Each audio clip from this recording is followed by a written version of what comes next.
Hello there. I hope everyone is staying healthy during this time. And I am so thrilled to bring my guest and our topic of conversation for you today.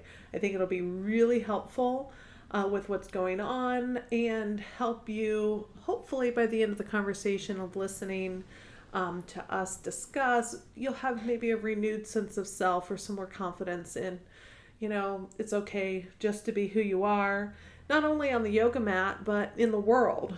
And my guest today has been really taking her yoga off the mat and into the world for sure by making sure that yoga is truly for everybody. I see that being used a lot lately, but actually leading systematic change within the yoga industrial complex and educating teachers on the need for inclusivity.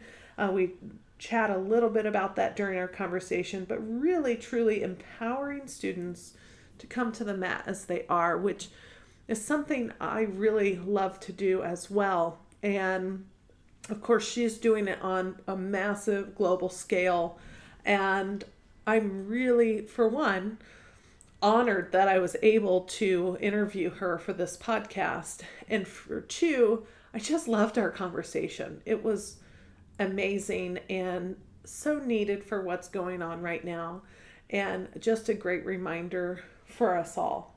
So I won't keep you waiting any longer, but I do want to just mention that she has shared a special gift. So when you listen to the podcast, our Patreon patrons, which there's a link in the show notes, receive a special gift from Dianne. I'm very excited for that.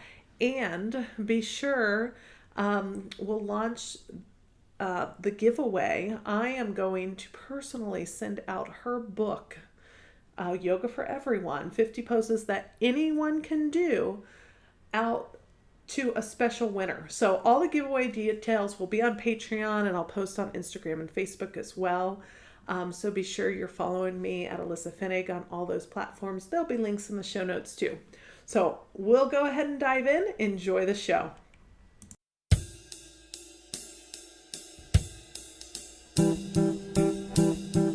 Welcome to the Wild Wisdom Podcast. I'm your host, Alyssa Finnig, and this is your space to learn more about the importance of slowing down, taking care of yourself, and the mind-body connection. And most importantly, how to reclaim your health by listening to your body's innate wisdom and reconnecting with the earth.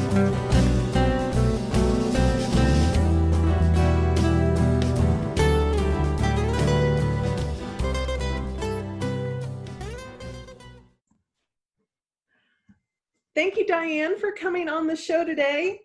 Thank you for having me. I'm grateful to be here. It sounds really fun, your podcast. Yeah, well, I know people have loved it, so that's why during this crazy time right now, I wanted to dedicate still being able to share this information because it's intended to help people understand they're not alone. Like there's all kinds of different things you can do, and especially as we're going to dive into yoga and other things, but and why I had asked you to be on the show is like yoga's for everybody. So even if you've tried yoga and you were like, whoa, that was too crazy for me, or what didn't resonate with the teacher, or something was off, like I try something else, or or you have lots of options yourself. But like there's a lot of options out there, and I like to think of it as joyful movement. Do you know what I mean? Yeah. Like I love teaching yoga. I've been a yoga teacher for over 30 years. I've been a practitioner for over 40 years. So it's always been something that's been in my life. And as things evolve into the future, there's lots of things that speak to me in the ways that yoga does as well, that kind of begins to like intermingle in the physicality of the practice, connecting me to my soul and my spirit and the larger energy that we all share. So there's lots of options. And it's funny when you and I were talking earlier about people jumping into a yoga class and then like, oh, yikes. I didn't think it was going to be this. Like, I just remember when I first started teaching, I was teaching a class to the football players at the local university. and they were all like, oh, yoga, you know, whatever. And I just thought, okay, let's work on focus, let's work on balance, and let's work on stressing. And all these muscle bound young men were struggling with, you know, finding their focus and struggling with holding what feels like seemingly basic poses to the rest of us was really challenging to them. So it's changing the mindset of, you know, how do we connect our breath, our body, and our consciousness to this kind of this physicality, which opens our mind to a broader perspective of the world. And it was in that moment, it was really about kicking their butts. But in the in the flip side, it gave them contemplation, like what judgments am I making about things I don't understand, right? Oh, I love that example. Well, I always love for my guests to share like how, this summary, obviously, I'm sure it's a long story of, how did you end up doing what you do and Mm, making it yeah. your purpose to share yoga with everybody and making it accessible and even getting to where you are today, which you're internationally known, which is amazing, and I love it. And that's another reason why I'm like, I love this lady. I want her to come on my show. And I'm so glad that for me, your time opened up a little bit, so you could. Yeah, all of a sudden there's like a lot of time, right? Yeah, you know, my mom taught me yoga when I was really small. So my brother and sister I have a twin brother sister. My brother and sister are twins. I'm not a twin, but my brother and sister are twins. Mhm. And they were born when I was 3 years old. And at the time, my mom left her job and was staying home with us. She's a nurse, a Mhm. retired nurse now. She's been retired for a bit, but and she was a nurse, and so she left her job full time to be at home with us Mhm. till we went back to until we started school. So I had been an only child for 3 years, and then my mom shows up with these two babies, not one, but two babies, and so I felt displaced, is what my mother said to me. Like I really had some feelings about my brother and sister coming and stealing the spotlight. Nobody was interested in me Sure. anymore. And so my mother was looking for ways, one, to help her manage, you know, three kids under the age of 4, Mhm. being relatively new to the country because my parents are immigrants from Barbados that Oh. immigrated to Canada via Mhm. England, and living in a rural part of Ontario at the time. I mean, it's a thriving metropolis now, but at the time it was pretty isolated. There wasn't a bus route, there weren't friends and family around to help my mother out. So she was really on her own when my dad went off to work. And Mhm. so she decided to start doing something physical that would help her manage her stress. And she came to yoga because it was something that she could do at home. Mhm. And when she was a student in England studying nursing at a like a tag sale, garage sale, flea market, whatever, had picked up this book called Stay Young with Yoga, which is on my bookshelf behind me. She was cleaning out Oh, her house and wonderful. she found it and she was like, I still have this book. Mhm. And so we used to take this book. It's so old. It's published in 1956. And she would Mhm. take this book and we would flip through it. And when my brother and sister were napping, my mom would take some special time with me because I was really having a hard time adjusting to having this new brother and sister. And so that's how it kind of came about for me. And it just evolved from there. It's been something that's always been in the forefront and sometimes in the background of my life. You know, as I went off to college, I'm like, oh, I want to take spin class and kickboxing and all these other Mhm. physical modalities. But I always came back to the practice because it gave me grounding and center and focused and really helped me to see the world in a whole different light, to see the world beyond my own perspective, right? That's what Sure. yoga did for me. And when I started practicing yoga in mainstream spaces, Mhm. um, I just happened to look around and notice, because for a long time I was just practicing at home, look around and notice that there weren't any people who actually looked like me. I could always be guaranteed to be the only Black person in the room. I can always be guaranteed to be the only plus sized or fat person in the room. Mhm. And that was problematic for me because I was watching this practice that I assumed everybody was invited to become very exclusive and almost willfully exclusive the more popular it got. And Mhm. so it dawned on me that if I wanted to see more people like me practicing, then perhaps I should be teaching.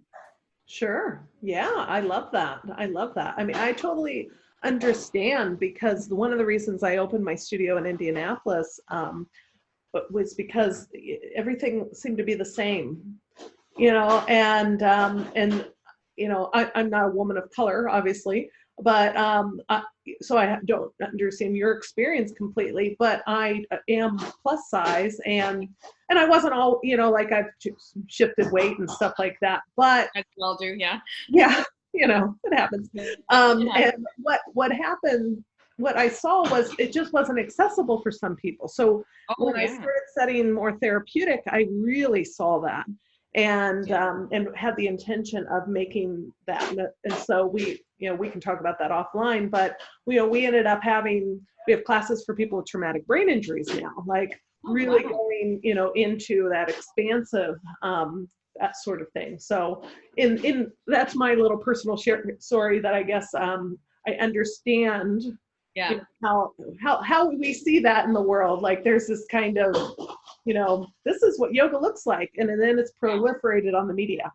So Yeah, and there was a lot of over representation of, young thin bodies, young flexible bodies, young people who had a very particular beauty aesthetic that we see in fashion magazines and in fitness, and that was what was being pushed forward. And then this whole narrative started of the yoga body. And I remember I was teaching yoga in the 90s, and we were calling it stretch class at the gym because there was a feeling that yoga had some religious undertone to it, and the gym of course was nervous about that.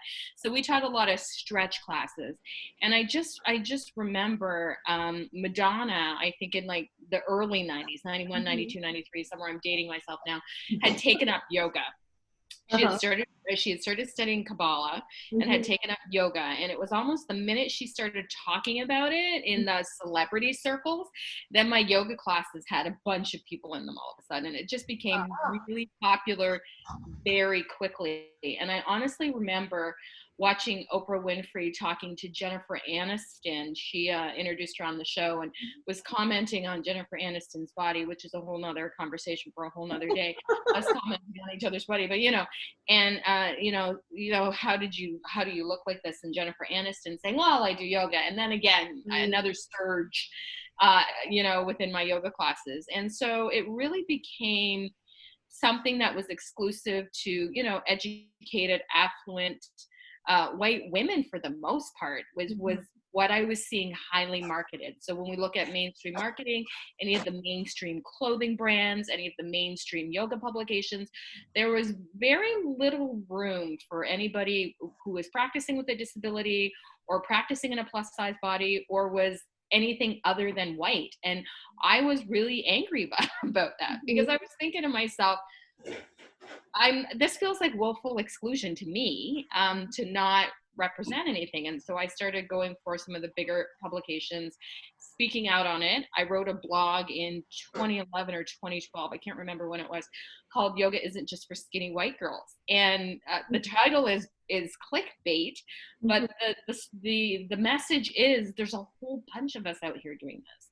And we can't keep over representing a certain population of people, because when you don't see yourself, you think you don't belong. Yes. And so that was the thing that I was trying very hard to kind of overcome. And I ended up meeting Melanie Klein, one of the co-founders of the Yoga and Body Image Coalition, on Twitter of all places, because every article I wrote, everything I said about, this is not an inclusive space. This is supposed to be, this is not an exclusive space. This is supposed to be a space for all of us. And she was constantly sharing my work. And I thought, who is this person on Twitter that I don't know who keeps liking my stuff and sharing my stuff? And so we became quick friends over social media, and together with a group of other activists around body image, created this coalition where we were trying to start shifting the narrative and the focus and the forward-facing imagery of what yoga looks like, with campaigns of this is what a yogi looks like, or body positivity and all those kinds of things. And those were pretty new words back in 2010, 2011, 2012. And this idea of yoga and social justice was very new, 2010, 2011, 2012, Mhm.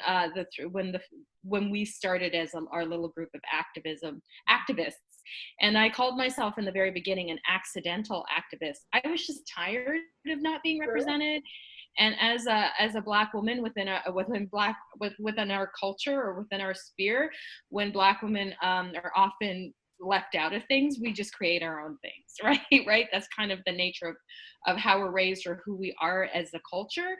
And so whenever I don't see something happening and I look around and think to myself, who's going to do something about it? I'm like, oh, that means I have to do something about it. So that's usually what ends up happening. You'll often hear, women of color say, well, I wasn't invited to the table, so I pulled up my own chair. And so that kind of started me thinking, I come from a lineage or a long line of powerful women who do powerful things. Mhm. And it is my dharma to do the same. It is my dharma to carry that torch forward from my own ancestry. And so that's kind of how I saw my accidental activism turn into something real and more of a passion or a dharma project.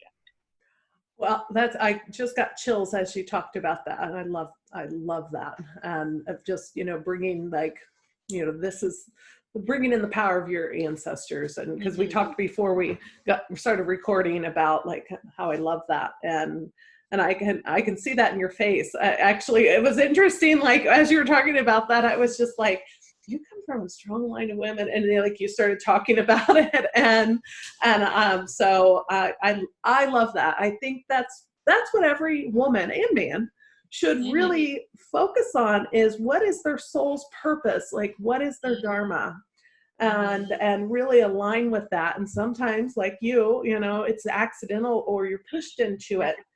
Yeah. But It was how many lives you've changed, and I can see in your eyes and face, and everybody be listening to this, but how you are aligned in this. You're glowing with that. And you talk about the early 90s and how old your kids are, and I'm like, you look so young. but it's because it's a good gene pool. I'm just and you're let you know. Your purpose, and I love it. And so, it's not, people need to know that, especially women, that, it's once you align and stop saying, well, no, or rationalizing, and getting into your mind and getting into your heart, which actually kind of brings up, I pulled an oracle card this morning about empowering grace, and it's actually the same card I pulled 2 days ago. And it's about getting out of your mind and into your heart. And that's where the grace comes. And so it was very interesting, like this conversation is kind of aligning, talking about that too. So I really love that you shared that, because, that's what I love to share with women is, and that's been my journey of aligning with, because not everybody understands or gets it. I'm sure as you've traveled through and decide, like, this is what I want to do because it affects me in some way or bothers me in some way, and something needs to be different. There's some people who don't understand. And so, but I love, but then you'll get support from other people, and it's amazing how that changes.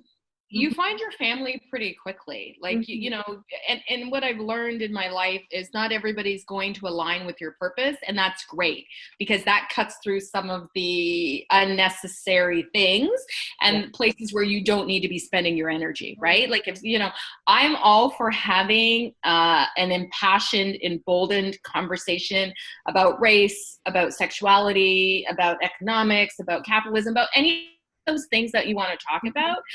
But I'm not interested in continuing a conversation with you if you can't be empathetic to my point of view the same way I can be empathetic, or if you can't recognize your own privilege or where you sit at the table and know that your privilege, whether you acknowledge it or not, informs the way the rest of the world works, right?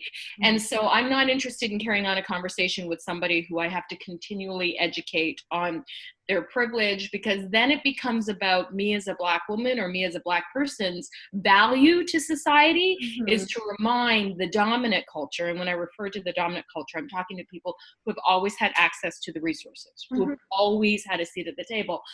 It becomes my job to always speak up to why my life is valid and why inclusion is valid. And I don't think I know that's not the purpose of people of color, people in marginalized communities, to be always standing up and telling the majority that this is why we matter, right? So that's not our job. So I'm not interested in engaging with people who can't see the harm that they create, or choose not to see the harm that they create, or, you know, are really passive to what's going on. So I love when you state your purpose and your message. Those who don't align with it fall away, and that's great, because you don't need to put your energy there. So then you can change or shift course, if you will, and put your energy with those people who are interested in making a change, and that becomes more important than trying to change somebody's mind who's pretty set in their ways. And you benefit more lives and people that way, I think. And you obviously have in your work.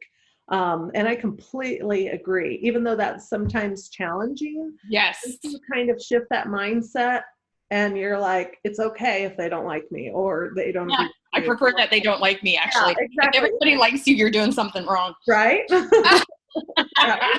Yeah, if I'm not pissing somebody off, you know, then yep, you're not doing a good job. Yeah. That's my opinion. If everybody likes me, I'm doing something wrong. If I'm not having conflicts, in certain places, then I've become, complacent, or I'm not speaking up. So that's the way I look at it. Yeah, well, that's great. Well, I know you've done a ton of different things. What have, and even sharing with our audience, because they may or may not be familiar with you. And, even though you are known on a global scale, like, a lot of people may listen to this, and it might give them the, precipice to go find more of your work and that sort of stuff, which we'll link to a lot of things. And we're going to share something to our with the Patreon patrons. But just like you have a lot of things out there online, and they were in person too, but now that the coronavirus has happened, but what has been your intention? Maybe share some of the things that you have available, and what your intention has been to start providing some of these things. Well, you know what? I was one of the first, I think, people in my community to go online in like 2012. And the motivation for me to go online, like yourself, I was a yoga studio owner for 10 years. And at the time I decided to shift some of my content online, is I was having a lot of my friends who were having babies and were saying to me, like, there's no way I'm going to get out for a 5:30 class. There's no way I'm going to get out for a 9:30 a.m. class. And would you mind, they would say to me, like, recording your voice as you're teaching, and then maybe sending me the MP3, and then I can do it when my baby is napping, or, when my family goes to bed at night, maybe I'll be able to do it.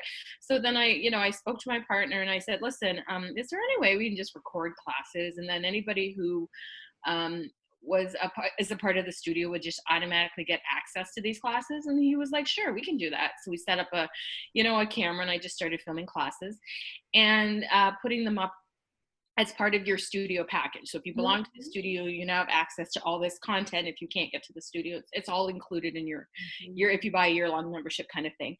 And then what was ending up happening was I started blogging. And as I was starting blogging, people were reaching out to me going, oh, I live here, I live there, I would love to practice with you. And I'd go, well, incidentally, I have all this content that I'd be willing to share with you. So then we created a membership site and started putting this content online. And we've been growing this content online for 8 years. Wow. So I offer a lot of content. It's morphed into many different things, but quite recently, 2020 was the year to up level, so to speak. So we ended up getting an app. and we were working with Vimeo. So, and I had the book. So I tried to tie together all the content that I had created online over the past 8 years, Mm-hmm. tied in with my book, and have like a one place to stop and catch everything about me. So Mm-hmm. if you go to yogaforeveryone.tv, there's also an app in the App Store for Android, Roku, and iPhone. And I've created a lot of courses on being content with yourself, finding positive body image, and then, lots of classes for plus size bodies, classes for people who need a chair to practice in. So I created all this content, and I was able to put it under one umbrella on yogaforeveryone.tv. So if you go to my website, which is diannebondyyoga.com, you can see everything that I offer. You can download a lot of content. I'm on YouTube. And it was kind of funny because initially when I started moving things to online like 8 years ago, a lot of people in my yoga community or in my circles were like, oh, online. Oh, never. Oh, terrible. And it's kind of funny because I smiled to myself because when COVID came about, all those same people were like, oh my God, Dianne, how do I get my content online? I'm like, yeah. Yep. And I'm like, sure, let's talk about how you get your content up online. And so we help you out. And so, because the more the merrier, in my opinion. And, I'm not holding a grudge. I just think it's funny how things kind of come full circle. Yeah. Right. Mm-hmm. And it was always my intention to offer something that was affordable, that was accessible, and online made the most sense. Because if anybody had access to an internet a link or any access to the internet, then they could get a lot of content for free. And if not having enough money to practice is an issue, there's lots of ways for us to work around that. Do you know what I mean? Yeah.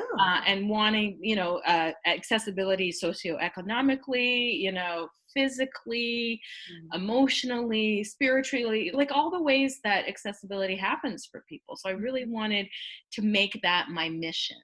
So that's kind of how I started moving into the online world, because it was more than just what was happening in my local community. Was like, how could I share my intention, my impact, my knowledge, and change the world? And it seemed the online platform was the way to go, because then your community is limitless. It's the world, not just, not just your tiny place in the world. It could be the entire world. Yeah, I love that because, it does make it truly accessible. Mm-hmm. And for the most part, most people have an internet connection now. I even saw with the COVID-19 stuff, even offering, especially because kids had to do e-learning free for certain months, that sort of thing. So, we live in a world now that is more accessible. What I thought about also was to talk about the accessibility of yoga. Yeah. Because, as a studio owner and since you've been one, all the trials and tribulations of owning a yoga studio, which is another podcast. Yes, in of itself, for sure. Yeah. But one of the things was, so we used to have, for example, $10 community classes. Yeah. And what I found is that not very many people took advantage of a lower price point. Either it was the same people, like not just the same people coming, but it was, I looked around one day and everybody was a member. Nobody was paying the $10 drop-in. So I was like, well then, and maybe I wasn't reaching the communities I needed to reach, but the outreach, it was more of a matter of time for me. But I just started going, well, then it's not serving its purpose. And so I actually took them off the schedule. What I ended up doing, and I mentioned about, as an example, we've done other things too, but as an example, partnering with Love Your Brain Foundation. And so we work with them, and kind of, rather than doing just pop-up donations or these random things, but like doing more strategically. So anyone who's been affected by a traumatic brain injury, which my sister actually was affected, which long story, but Love Your Brain didn't know when they were referred to me. So it was actually a perfect match because I understood, how that all worked and how family was affected and how, someone might be if they've suffered from a traumatic brain injury. But So we ended up hosting classes in conjunction, and we still do, and Mm-hmm. free classes every quarter for 6 weeks, up to 13 people. And Wow. we partner with the rehabilitation hospital locally to help, facilitate all the support groups and, all that stuff. And then if they graduate from there, they can come to classes for $5. Wow. So that was one way we did it. How have you seen, besides online, obviously that is a great way, how have you seen, or what would be your recommendation for studios to make classes more accessible? I think number one, what you're doing is brilliant, is really targeting the audience that you want to serve instead of trying to be a catch-all kind of thing. Because clearly those $10 classes weren't working. And there's this strange thing that is influenced by capitalism that happens often. If something is a lower price point, it's deemed not as good. Yes. So if the class is like $10 and you have the option and the ability to pay for the $25 class, you're going to see more value, even though it's the same teacher or the same class. Somehow people see more value in that $25 class. And then I think sometimes there may be some stigma attached to a community class. I can only come to this class, it's $10. There could be some feelings around, that coming into a studio space. And often studios are placed in higher income neighborhoods because you do need disposable income in the current yoga system, which I think is about to change due to this COVID-19 pandemic. The culture that we're in currently, we'll see how it is after. A lot of yoga studios are in affluent neighborhoods and away from certain populations that could benefit from it. So if people want to work within those communities, you have to have yoga spaces within those communities. Having a $10 karma class in a neighborhood where nobody's going to pay for a $10 karma class, like you said, is not actually serving the public that you want to serve.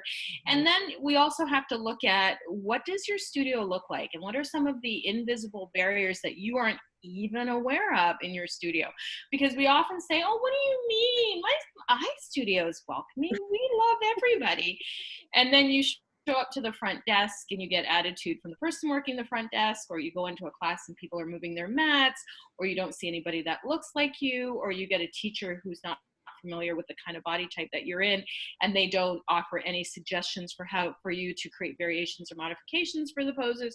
And these all, and people leave that space feeling further marginalized, and then go back to their communities and say, yeah, they have a $10 class on Friday, not worth your time. Do you know what I mean? Not worth your time and effort to get out to that class because they've had a negative experience, or they just don't feel welcome, because often yoga spaces can feel very elitist. And often too, if people are walking into a space and there's a lot of iconography, a lot of mystic iconography, and they come from a different belief system, sometimes that can interfere with people feeling comfortable in spaces. So often when I was trying to bring yoga to underestimated or underserved communities, I had to look for community spaces and community leaders within that space who are interested in offering that, not me barreling in from my place of privilege and offering yoga classes because I think I'm somebody or whatever, but reaching out to that community and saying, like, I know that this is a high stress area or whatever, like, and I've got some skills for helping people deal with stress. How can I serve? Is there some way I can serve? How can I help you help your community? And that becomes a whole different conversation, right? And so I find those are some of the barriers. What are the barriers that you don't even see due to your lens within the world, due to how you walk around in the world? And it's not helpful. Well, I've never seen that. Well, I've never experienced that. That kind of stuff isn't helpful, because just because you haven't experienced it doesn't mean it isn't happening. And that's something that we forget about often, right? We're quick to dismiss and judge people's experiences based on our own lived experience, and that we need to be more open to we're not the center of the universe, and our experience isn't the only experience, and there's lots of other ones out there that we want to engage in. So I think those are some of the ways you work, but I think targeting a specific group of people that you want to work with, and then, like you said, you went out to that community, you went to the hospital, you know, you sought out the agencies who were serving the people you wanted to serve, and then you collaborated together. I think that's the best way to go about anything, quite frankly. Well, and I'm glad you mentioned that. I'm glad that, we kind of touched on this because I hear that all the time. I've been told that our studio is very welcoming, although it's all perspective. Right. It could be on the 100%. experience they had. But in general, I hear that a lot of, and I practice at different studios. I practice at community centers, gyms, at home, too. But you kind of get a lay of the land and understand that, this is going on. So my intention was to provide more of a welcoming space. And for the most part, I think everybody, I don't know, but have experienced that. That's the feedback. But again, I also know, because I'm not there every day anymore, that sometimes people may feel like it's not the same because I used to. But I would hear that a lot. There was always this intimidation factor. Yes. Very intimidating. Yeah, and I know, because I've experienced that. That's why I don't go to certain places and studios. Because I'm like, I don't want to feel like that. That's icky. Yeah, and it really pulls you out of your practice if you show up to a class and people are less than yogic, let's say, to your own experience. I once had a conversation where somebody was sharing their lived experience and breaking down because they had been leaving a chair class and people were waiting to get into the studio space and waiting for them to clean up and pack up their chairs, and two students who were coming into the non-chair yoga class was making fun of the chair yoga class. And I just thought to myself, you have some work to do if you think that's okay. You know what I mean? Yeah. Great, you're coming to get your sweat on or whatever it is, but if you have those feelings, maybe it's some time for some self-reflection on why you think it's okay within a yoga space to be making fun of somebody who needs to practice on a chair. Yeah, well, that's not practicing yoga at all. So yeah, and that's why I appreciate, what you share with the world, because it's important. Certainly when I, started doing yoga more intensely in the studio environment, and I'll share this story with you. You might laugh at me and be like, "Oh, you're one of those girls." But I remember this. I practiced for a long time, but never, like, I wasn't in a studio until during this time. And then, so that was, oh gosh, because I started teaching my niece yoga when she was 3, just like you started learning yoga. And she's 16 now. So, so this was probably 13-ish years ago. Oh, wow. And so sometime, then, I remember hanging out with a group of people, and we'd have fun. We'd always go do yoga, 9 a.m. Saturday and this, or go do the Lululemon free yoga at the store. And then, so we loved Lululemon. So when I trained, I trained with Cindy Lee of Om Yoga, but I went, Cindy Lee. and she, and I love that she's on Yoga International now, and I can take classes. But so I trained with her in Berlin, Germany, because I love to travel. Even though we were talking about traveling and how it's going to change, but but at that point in time, I traveled a lot, and I was able to go for, so, and it was kind of like, here I am in my Lululemon, and, and it was a very different environment in Germany. And Cindy kind of made a comment about it. I didn't know any different at that time. I was wrapped up in my little world. Yeah. But what I noticed, it really wasn't that comment that affected me. What I noticed after I started coming more into myself and using my yoga practices to self-develop was how we would go, do this thing, and then we would go have coffee afterwards and gossip about everybody. Yeah. And so I started realizing I had preconceived notions about, it was more other teachers that people would gossip about. And I didn't know, because I was just becoming a teacher. Mhm. So there would be these preconceived notions about teachers that were planted in my head from these conversations. And Mhm. I didn't even know these people, like these teachers. I knew the people I was with. So I just slowly stopped hanging out. But then I lost all my yoga friends for a long time. Now I have another community and stuff, and Right. family, Sure. that sort of thing. But it was an interesting transition because you realize, like, now I look back and it's like, that's where a lot of people are. And it took me actually Yeah. living my yoga Yeah. that shifted to where I am today and who I Yeah. am today. Mhm. So I just wanted to share that with you, even though it's sort of like, yeah, I was one of those people.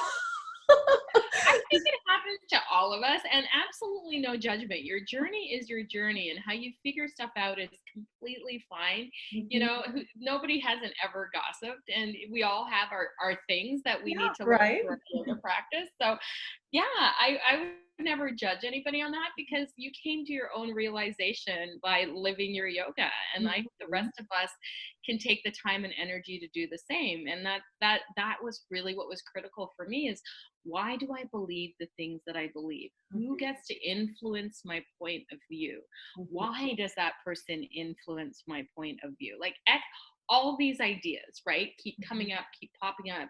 All these conversations keep showing up if we're doing the work of practicing our yoga, if we're doing Right. the work of our self-study, if we're doing the work of our non-attachment. And these are all, continuing motifs and themes that are going to continue to come up in our lives, right? So Mhm.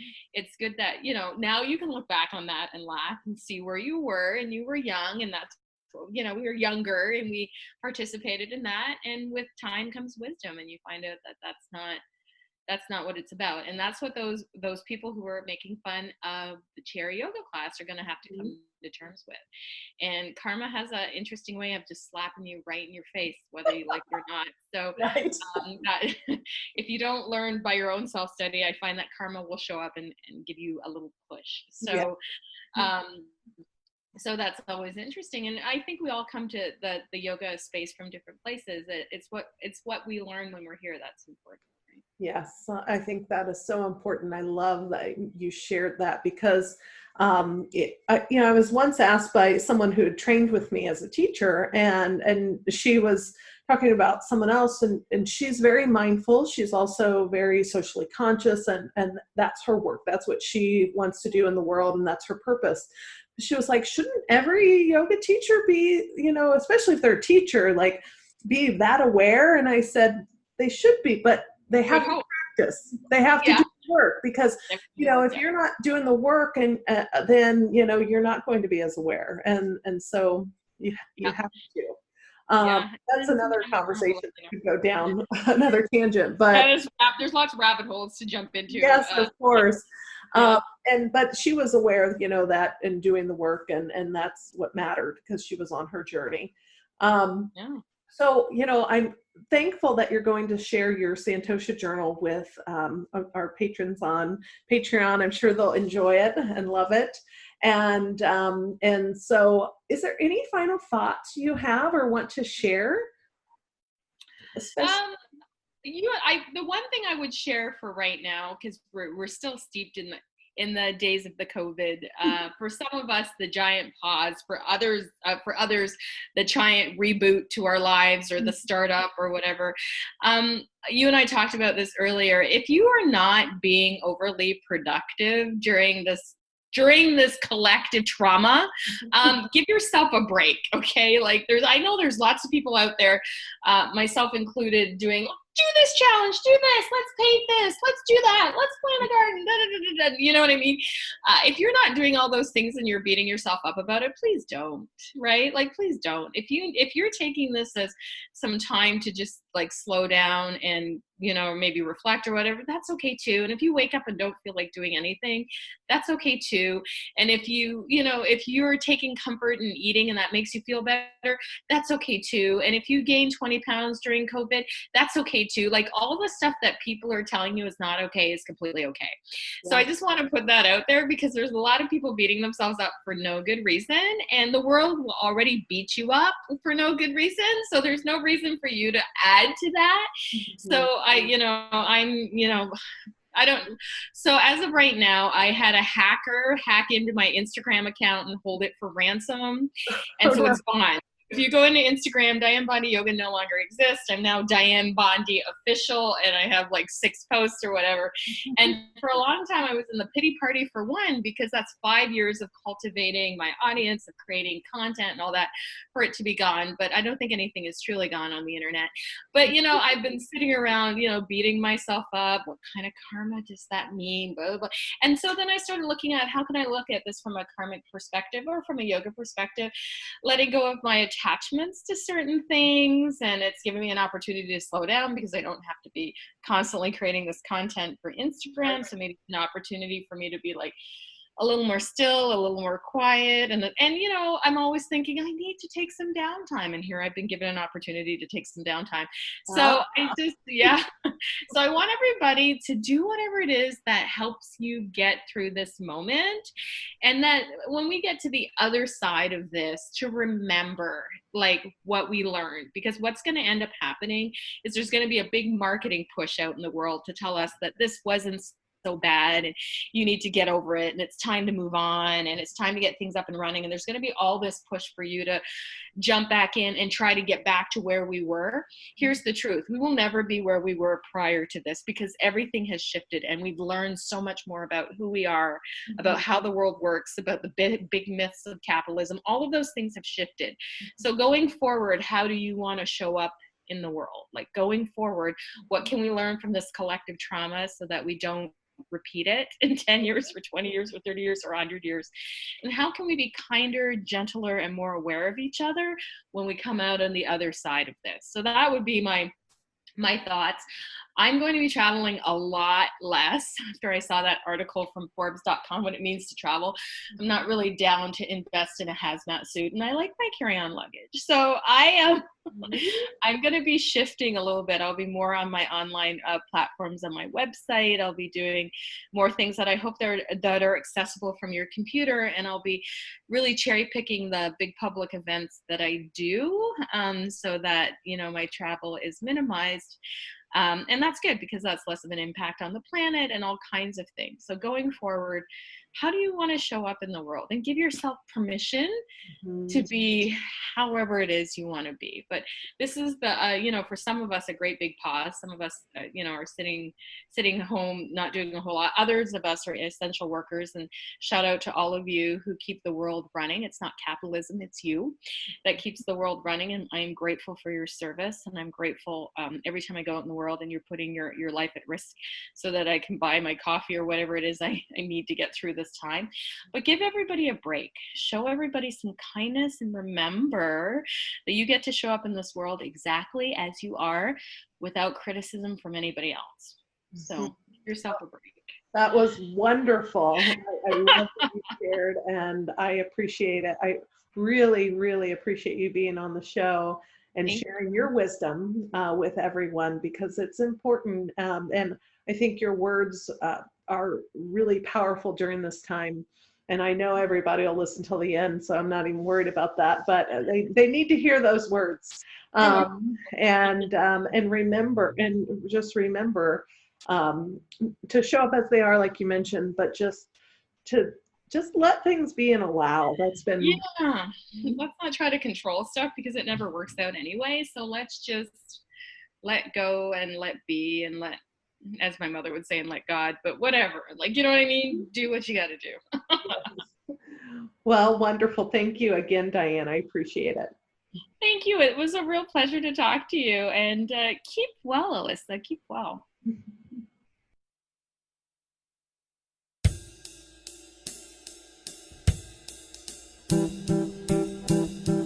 So, I want to hear from you. What did you think of today's topic? Direct message me on Instagram or Facebook, or better yet, join the Wild Wisdom Collective, my free Facebook group, and chime in on the discussion. I look forward to hearing your thoughts and insight. And if you love what you're hearing, please take a moment to click the button on your smartphone to subscribe. Or, better yet, write a review and tell me why you love tuning in. And maybe you'll be featured in our listener spotlight on a future episode.